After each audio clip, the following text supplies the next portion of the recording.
कैसा लगेगा उस वक्त जब आप अपनी प्यारी बेटी को आवाज दो और वो एक भारी मर्दाना आवाज में गुर्रा कर बोले कि मैं वो नहीं हूँ। ये सच्ची कहानी मेरी इकलौती बेटी की है, मगर आज वो इस दुनिया में नहीं है।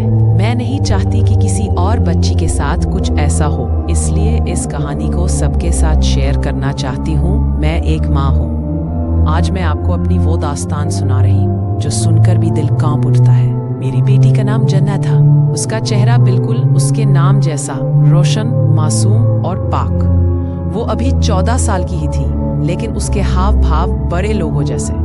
नमाज कभी मिस नहीं करती थी, कुरान याद कर रही थी, घर में हंसी की रूहानी सी आवाज भर देती थी। मगर एक दिन हमसे जो गलती हुई, उसने मेरी बेटी को हमसे दूर कर दिया।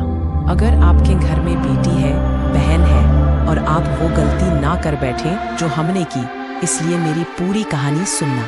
गर्मियों की छुट्टियां थीं। हमने सोचा थोड़ा सुकून पाने के लिए शहर से दूर निकलते हैं, जहां शांति हो, सुकून हो, भीड़ भाड़ से कहीं दूर हो। दोस्तों के कहने पर हम एक पुराने से फार्म हाउस गए जो जंगल के अंदर था।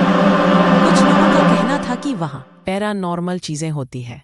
हमने यकीन नहीं किया और वहां चले गए। वहां बहुत सन्नाटा था, जैसा कि हम चाह रहे थे। रात को सबने बॉनफायर जलाया, खाने पीने, हंसी मजाक का माहौल था। जन्ना अचानक हंसते खेलते हुए उठी और थोड़ी दूर जाकर एक पुराने पीपल के पेड़ के नीचे बैठ गई। मैं उसे देख रही थी, उसके चेहरे पर गहरी सोच, जैसे किसी से बातें कर रही हो। मैंने आवाज दी और पूछा, अकेली क्यों बैठी हो? वो पलटी और मुस्कुराई, मगर अल्लाह की कसम उस मुस्कान में मेरी बेटी नहीं थी। कुछ ही पल बाद उसने एक चीख मारी और वही बेहोश होकर गिर पड़ी। उस दिन के बाद मेरी बच्ची बदलने लगी। कभी उसकी आवाज अचानक भारी मर्दों जैसी हो जाती, कभी वो आईने के सामने खड़ी रहकर घंटों अपने आप से बातें करती, कभी रात में नींद से उठकर बिना वजह खिड़की पर खड़ी रहती। वो बहुत खूबसूरत थी, मगर अब मेरी बच्ची का चेहरा काला पड़ता जा रहा था। उसके पहले उसे साफ सफाई पसंद थी, वो हर रोज नहाती पाक रहती थी। अब उसका हाल ये था कि वो नहाती भी नहीं थी, गंदे रहना उसको अच्छा लगता। सबसे डरावना वक्त तब होता जब मैं कुरान की तिलावत करती, तो वो तड़प उठती, रोती, चीखती और कभी कभी अपने नाखूनों से अपना जिस्म नोचने लगती। मैं घबरा गई, डॉक्टर को दिखाया, कोई बीमारी नहीं। फिर हमने हाफिज साहब को बुलाया।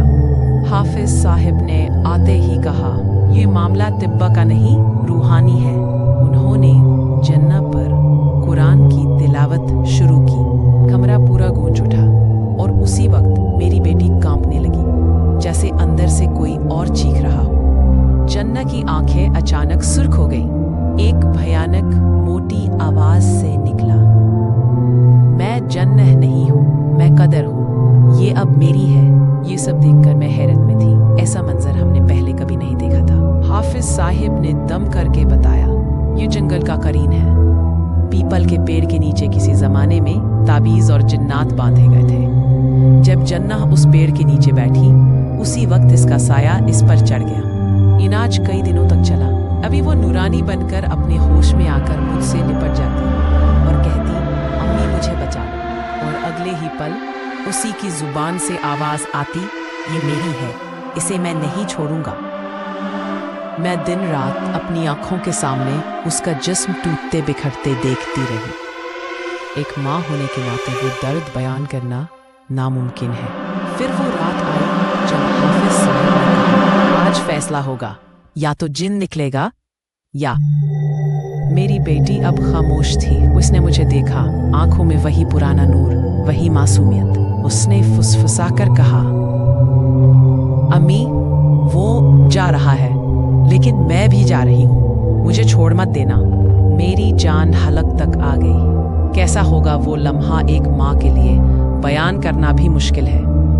मैंने उसे सीने से भींच लिया, नहीं मेरी जन्ना नहीं। लेकिन अगले ही लम्हे मेरी बेटी ने आखिरी सांस ली। उस दिन से मैं किसी जंगल या पीपल की तरफ देखती नहीं हूँ, लेकिन मैं ये गवाही जरूर देती हूँ, जिन होते हैं, यकीन करो मत करो, कुरान में उनका जिक्र है और उनका इलाज भी कुरान में है। कभी अपने बच्चों में अजीब बदलाव देखे, आवाज, आंखें, बर्ताव, कुरान से दूरी तो उसे हल्के में मत ले।